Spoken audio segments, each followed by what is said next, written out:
All right, it's time to talk basketball. I'm Jose Salviati, editor at thepeachbasket.com. He's Steve Purciello, a longtime high school basketball coach, educator, vice principal, and athletic director. And this is the 13 Rules Random NBA Thoughts podcast, the best 15 minutes of NBA random thoughts online anywhere. If this is your first time listening, as always, thank you. We're grateful that you found us. This podcast was born out of the content in Steve's Random NBA Thoughts articles. He publishes them weekly. Steve and I have exactly 15 minutes to discuss what's on his mind around the NBA.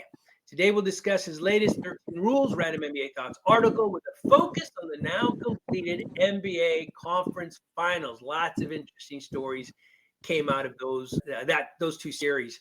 Let's talk about it. Steve, you ready? Ready. Let's do it. I'm going to start the timer now. All right, it's going. All right, we'll start in the West. The Minnesota Timberwolves are going home. What do you think about Karl-Anthony Towns' future? You called him an enigma, right? What's his future in Minnesota? And what did the media do to Ant that you thought was unfair? Well, first thing is with Towns, I think they're going to come back with that group. However, I think if they don't get off well and they struggle, he'll be on the market. I think it's very apparent. I think he's and I go back and I can remember in Kentucky, and I thought this guy was going to be the greatest thing ever.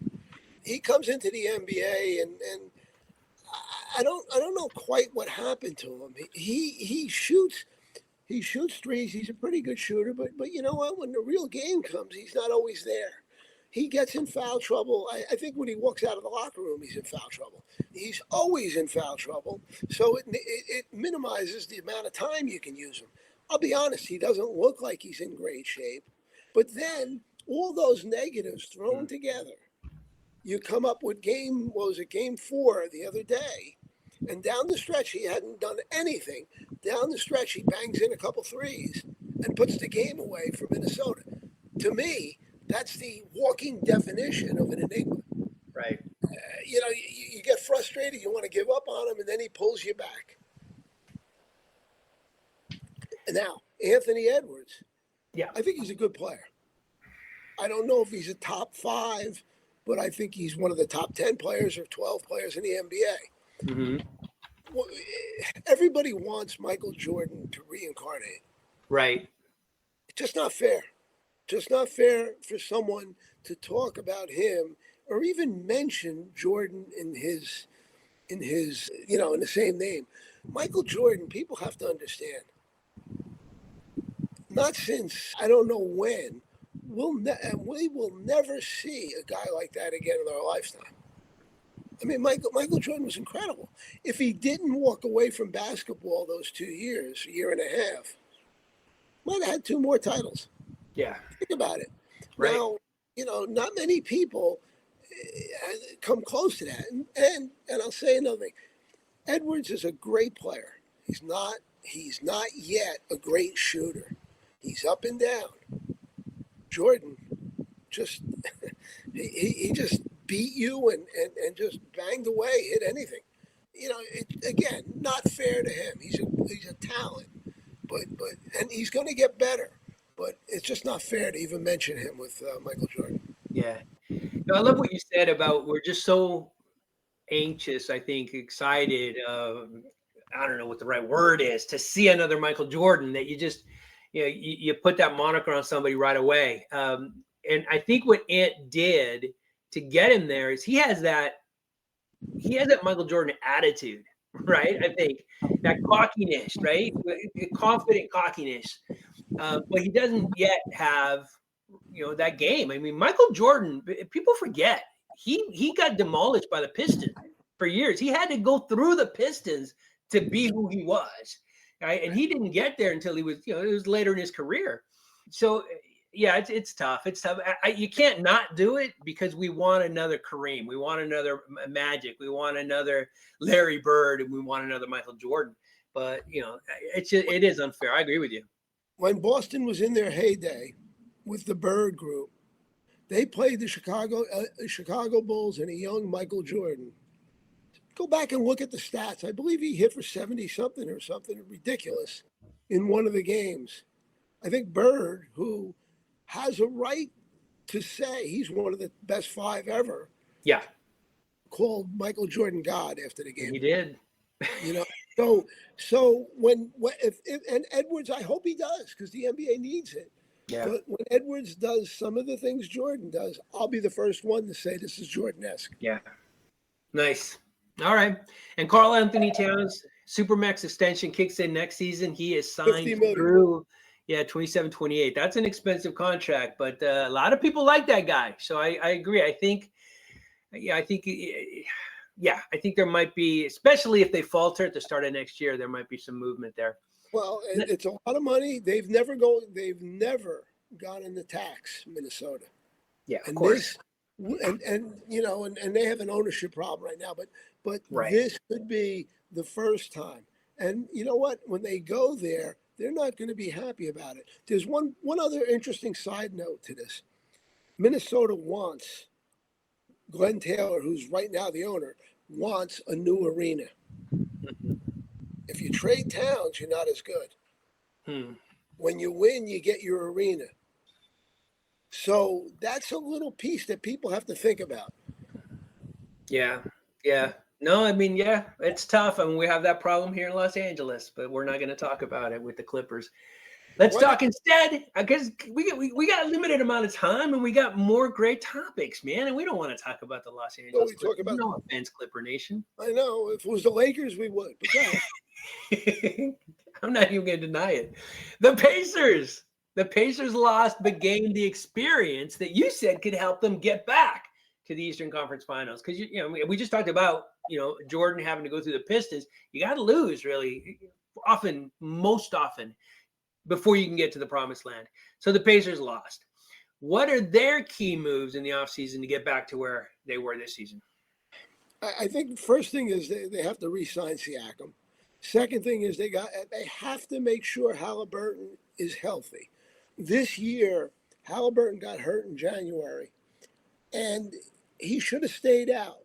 He came back, and for a very interesting reason. The reason he came back quickly from that hamstring was because he wanted to play the 65 games so he could make one of the 3 all-league teams for the money. Yeah. Now, all of a sudden, when he came back, his numbers were not nearly. He was dominant in the first part of the season up in January. And all of a sudden, he became human. That's something that they have to keep him healthy. Now, I think they can use another player of somebody else that can get them over the top. But I think they're real close. And I think they're dangerous. But I also think the East is getting better. The Knicks are going to be trouble. Boston will be good. Philadelphia, if they get the right person, they're in this thing. I mean, Milwaukee, Giannis, if he's healthy, they're trouble. So you've got a lot of teams. And it's going to be very difficult to get back into that conference finals. But I think they will get better as a basketball team. Yeah.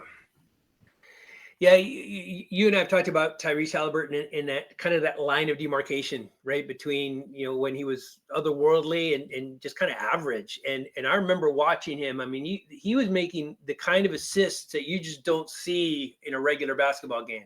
He was seeing the game, just a little bit differently than everybody else, and that changed. Yeah, unfortunately, but hoping for the best. I think we need a good team in Indiana. Speaking of good teams, how's that for a segue? The Dallas Mavericks. All right, we're going to talk about our predictions in another show, but I predicted against the Mavericks. I picked them to lose every round from the first round on.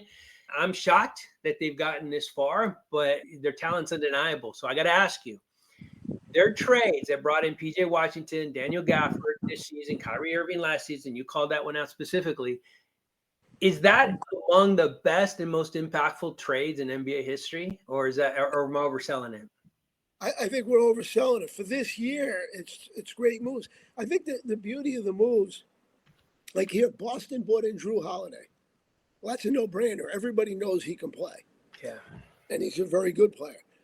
The beauty of these moves were, if you think about Washington, he wasn't always even starting with Charlotte. If you think about Gafford, he was on Washington. which, it's not a good, Says it not a all. good team. So what they did, understanding you've got Kyrie, and we'll talk about Kyrie in a second, but you understand you got Kyrie and Doncic, you want to fill around him. So what did they do? They brought those two in, and they have been perfect role players for him. Yeah. He selected Lively, but the biggest thing he did, which is really a big thing, was taking the risk to get Kyrie Irving. Yeah. Because Irving, let's face it, he hasn't been the choir boy in his life. And you're gambling, and what if his ego comes up with Luka and he doesn't like what's happening? You're really gambling on this one. And you know what? Maybe Irving has seen the error of his ways and has realized play basketball. Nobody cares about the other stuff. And he's going out and doing it. And there's a real respect between him and Luka. They really seem to like playing together. Yeah. And it's almost like going to a concert and seeing a band play. For a couple minutes, the lead guitar goes, which is Luka. And then for a couple minutes, the organist or somebody else plays. That's Kyrie. And then, it's almost like they take turns on and off. Yeah. But they really, really are great players together. Yeah. Undeniable. I'm just curious, what band features an organist, man? The Allman Brothers. Okay. We had one ready, so appreciate that. I thought you were going to with drums or bass guitar. But we could talk about the Grateful Dead with the drum solos, but let's talk about the Allman Brothers with the greatest blues voice of all time, Greg Allman. So let's just put that aside. But let's go on. We'll do music. We'll do anything you want. Go ahead. Let's stick to the game right now. But I'm interested. Lastly, we're going to talk about the team representing the East, the Boston Celtics. They're 4 wins away from their 18th title. You said these finals, and this blew me. I just blew my mind. I could not believe you said it, but then you qualified it. You said these finals are more important to their stars than it is to the Mavericks stars. Why? And then it's two-parter. You also cautioned Boston's fans to be nice to Luka. Why? Well, first thing I'll say is it's a simple thing, and it's just common sense. How many titles does Boston have in their years? They're tied with some other team. I don't remember who, but I believe it's 17. Yes, sir. And how many does Dallas have? They got one. Dirk Nowitzki, yeah. In Boston, there's an expectation. Yeah. And for Tatum to become deified, such as like Paul Pierce and Garnett, they have to win a title. Yeah. If Tatum walks away from Boston at the end of his career and doesn't win a title, he's almost going to be looked back upon not too fondly. That's so rough. It's a lot different than it would be in Dallas. In Dallas, when this year is over, they'll be talking about the run Dallas has had this year. Yeah. And that'll be the big thing. Well, Boston had a run 2 years ago. Nobody talks about it in Boston. They lost. So nobody talks. It's disappointment. For Dallas, if they lose this series, my goodness, look, they came from nowhere. So it's a whole different game in Boston. And it's about titles because they are the flagship team of the NBA. There is no other team that compares with them in the NBA.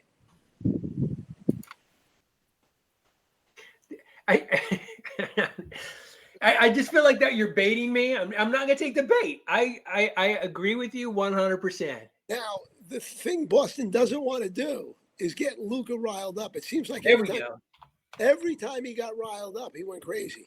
And you want to keep him happy, cheer him, and just do all the nice things because he's got the ability, almost Larry Bird-esque or Kobe-esque, that he can change a game. And these Kobe and Larry Bird were pretty good. And I think Doncic isn't there right now, but he's on his way. Wow. We just got done talking about how unfair it is to Ant to compare him to Michael Jordan. And you just threw out, I've never heard this before, but I like it. Luka as Larry Bird? You think there's some similarities? I think he's on his way. He's got a long way to go. He's got to win a few titles. Yeah. But I think he and he's got that clutch gene. When games are on the line, right.